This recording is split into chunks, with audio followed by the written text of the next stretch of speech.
자, 오늘은 어쨌든 남편 외도의 심리에 대해서 문제를 발표를 해야 되기 때문에 가장 우선은 여러분들이 만약에 남편 외도가 발생이 되거나 또는 어려워지게 되면 제일 우선으로 고민하는 사안이 바로 무엇이냐 그러면은 남편 외도를 어떻게 하면은 아작을 내느냐.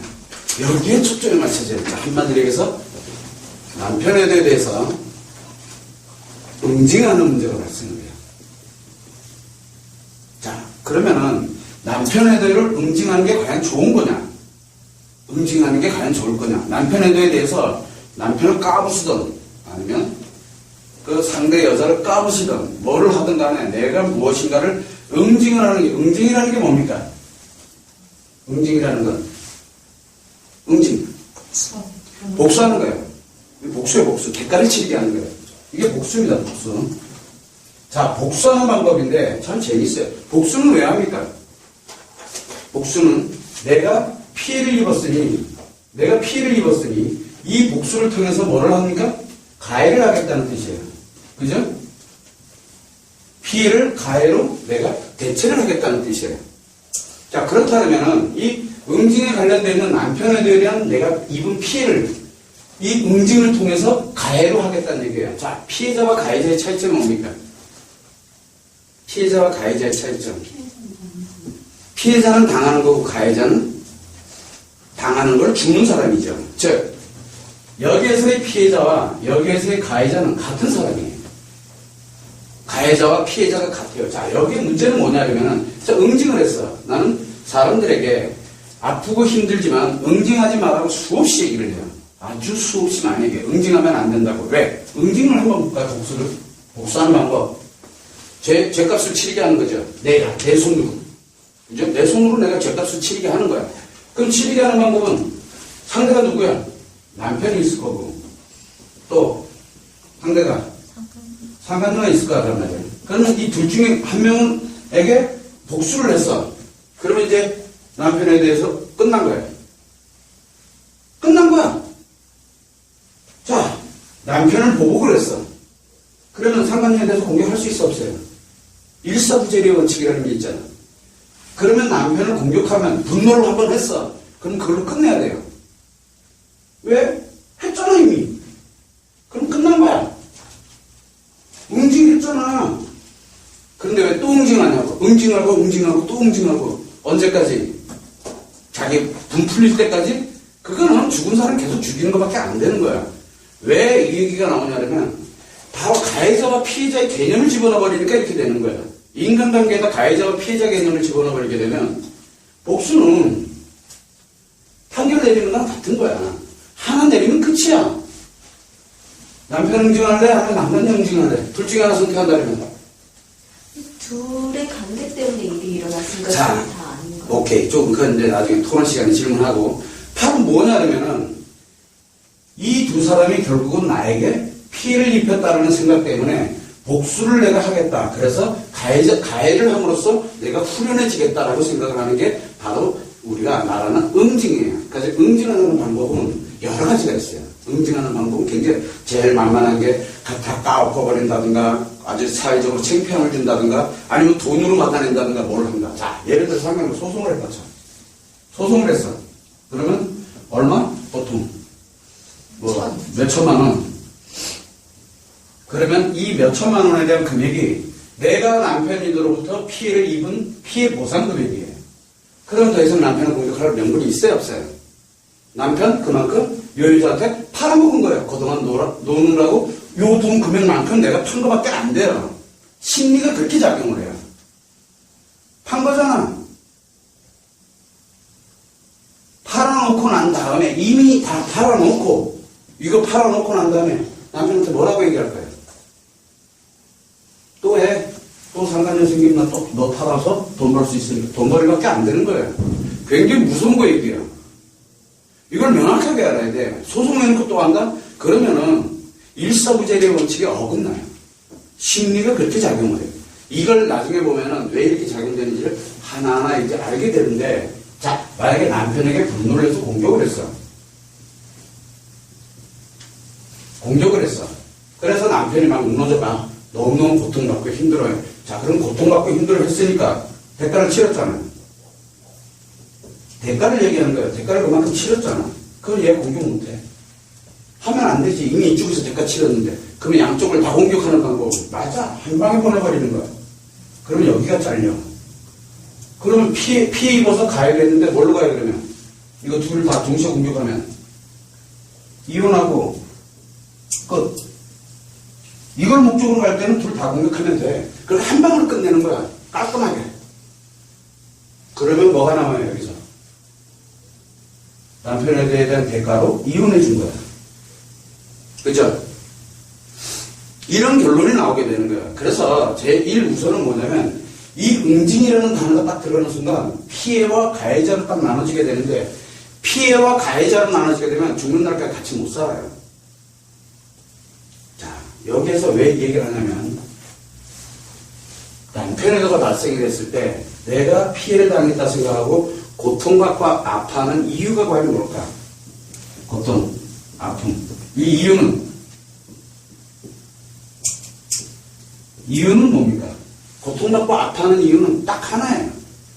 행복하게 산다고 생각을 했었는데 어느 날 갑자기 뒤통수를 맞아가지고 내가 행복하지 못하니까 내가 다시 행복하게 되려고 하니 이놈이 정신을 차려야 되겠는데 정신을 못 차린 것 같기 때문에 자기 자신도 모르게 굉장히 큰 분노를 하게 되고 이 아픔을 느끼게 되는 거예요. 즉 그 얘기 무슨 얘기냐면 이 이유는 행복하기를 원해요.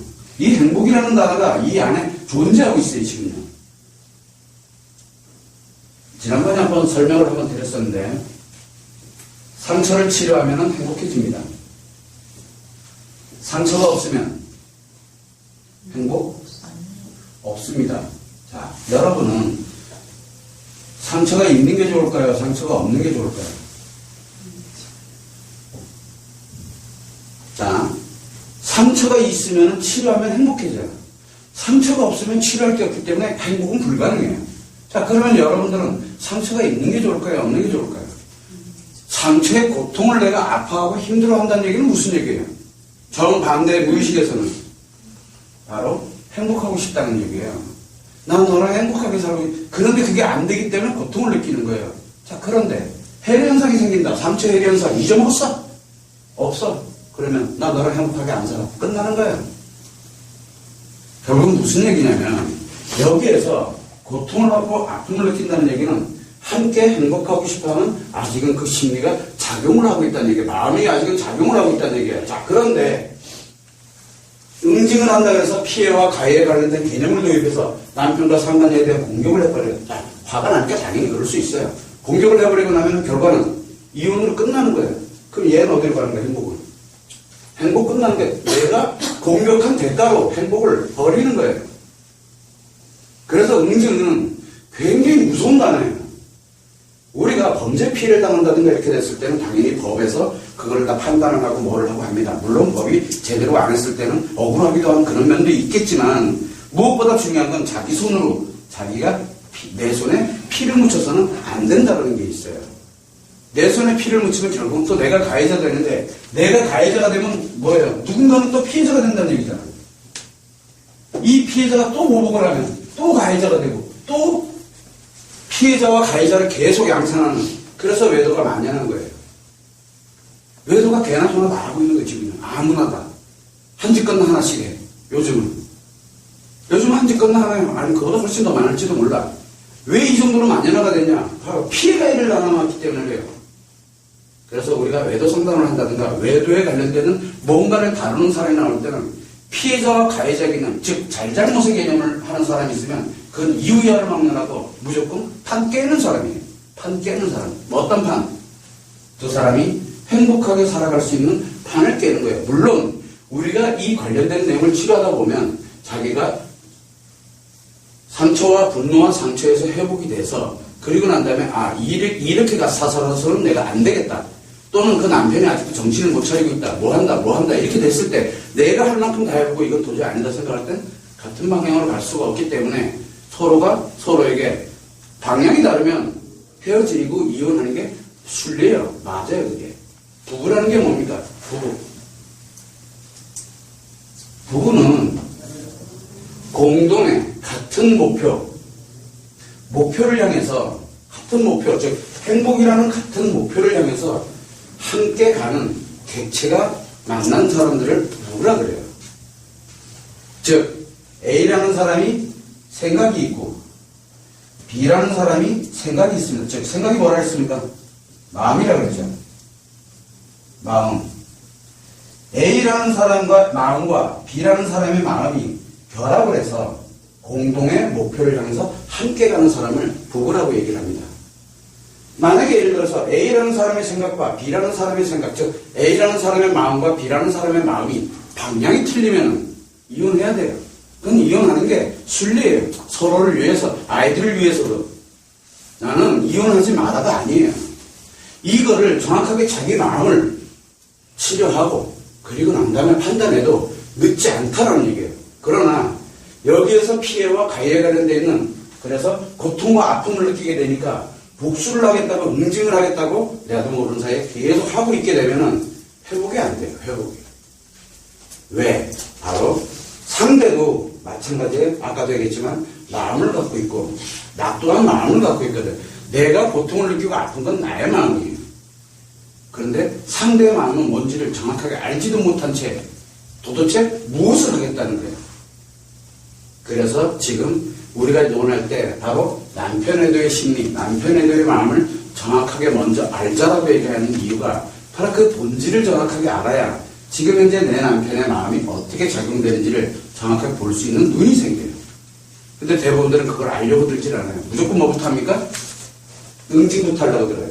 그래서 여자들에게 가장 좋은 응징법은 분노와 상처를 한 방에 없앨 수 있는 응징법이 몇 가지가 있어요. 제일 첫 번째가 뭡니까? 제가 주로 상담할 때 많이 쓰는 방식인데 제일 첫 번째 빨리 분노와 상처를 빨리 없애게 하는 방법이 있어요. 가장 빠른 방법은 본인이 외도하는 거예요. 즉 마음을 확 꼽히는 거야. 그럼 행복의 판을 이렇게 확 깨버릴 수가 있거든요. 딴 남자랑 이제 마음이 섞였으니까. 그럼 자기가 외도하는 거예요. 그러면 이상하게 남편한테 분노 안 합니다. 처음에는 해요. 왜? 내가 너 때문에 이렇게 된 거야 라고. 근데 한 번, 두 번 가다 보면 분노 안 합니다. 그래서 자기 자신이 직접 외도하면 분노 안 해요. 즉 대신 분노와 상처가 없으니까, 이제 고통과 아픔이 없어졌으니까 어떻게 돼요? 분노, 행복 없어지는 거예요. 끝난 거예요. 그래서 이게 제일 빨라요. 지금 현재 아프고 고통스러운 걸 벗어날 수 있는 방법을 얘기를 하는 거예요. 두 번째는 뭡니까? 이혼하는 거예요. 왜? 아까 얘기했죠.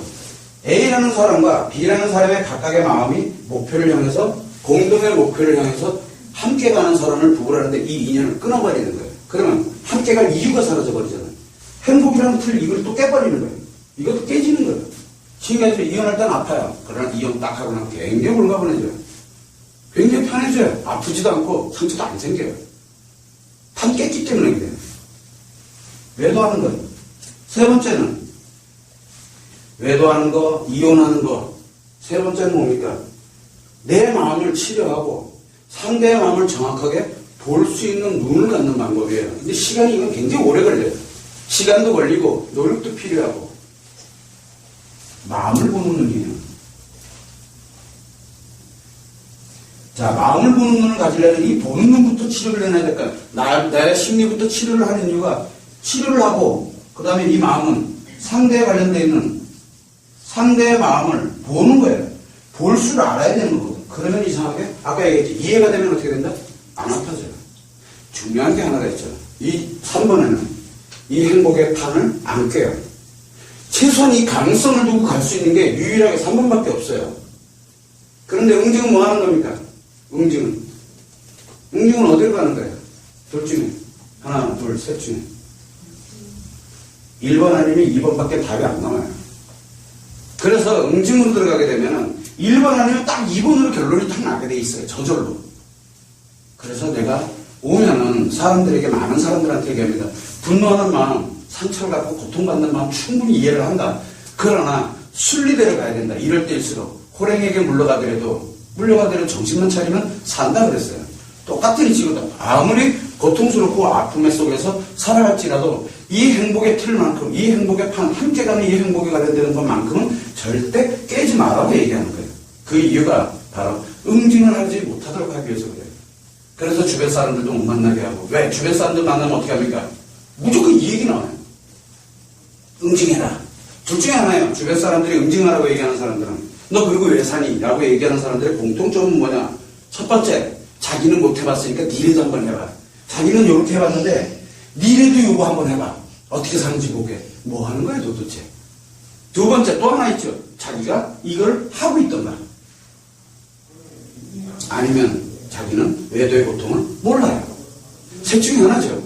모르던가 자기가 외도하거나 또는 이혼을 했거나 또는 자기는 못 해봤으니까 남편이 그럭저럭 살아가면서 자기는 요거 못 해보고 요것도 못 해. 이 세 개를 하나도 못 해본 거예요. 못 해봤으니까 너라도 한번 해봐라. 대리만족이죠.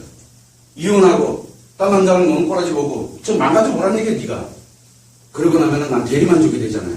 왜? 난 아무것도 안. 근데 비교 분석을 하면서 대리만족을 하는 거예요. 결론은 뭡니까? 주변 사람들이 뭘 하는 거예요? 그러면 조언해준다는 게 결국은 당신들의 바로 이 행복을 깨트리는 역할을 합니다. 그래서 제1 우선순위로 가는 게 상처 치료를 하고 분노 치료할 때 제1 우선순위는 아무도 못 만나게 하는 거예요.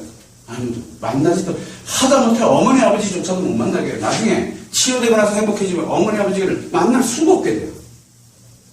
못 만나요. 그 이유가 나중에 보면은 바로 이 마음 때문에 그래요. 함께 공동으로 가야 되는데 주변에 내 치부를 알고 있고 그거 가지고 한두 마디씩 던지는 사람이 있으면 그 사람은 차단이 되기 시작해요. 함께 가야 되기 때문에. 근데 그 사람을 내 가족들부터 먼저 차단하게 만들어요. 왜? 엄마 아빠한테 대개 삐리거든. 니절고절. 그러면 어떻게 됩니까? 나중에 회복이 됐다. 남편이 회복됐다 쳐. 그럼 엄마 아빠 얼굴 어떻게 볼래요? 못 봐요. 왜? 그 죄책감이 문제거든요. 나중에 남편에 대해서 남편이 치료됐을 때 오는 그 죄책감은 생각보다 상상을 초월하는데 여러분들이 갖는 고통만큼이나 오는 죄책감을 갖게 되거든요. 그 죄책감을 가질 때 공동의 목표를 향해서 갈 수가 있어요. 그러면 최소한 뭘 만들어줘야 돼요? 그 죄책감에서 벗어날 수 있는 환경을 최소한 만들어놔야 돼요. 그래서 여러분들은 주변에 조언이 됐던 아니면 상담이 됐던 또는 다른 특정한 관련되는 걸 가지고서 어떤 특정한 대상을 통해서 자기 자신의 분노와 상처에 대해서 그 남편을 또는 이 상간녀를 상대로 응징을 하겠다라고 생각하는 건 버리셔야 돼요. 그거는 곧 나를 무너뜨리는 행위밖에 안 돼요. 그 대가만큼 내가 반드시 그 대가를 치러야 돼요. 근데 너무 위험해요. 그 이유는 자기가 가고자 하는 바로 이 행복이라는 판을 깨트리면서 하는 행위이기 때문에 그래요. 그거를 참고를 해두시면 됩니다. 그래서 절대 남편에 대해 관련된 응징에 관련된 얘기 나오는 사람은 무조건 버려야 돼요. 무조건 차단해야 돼요. 그 사람은 굉장히 위험한 사람입니다. 참고를 해주면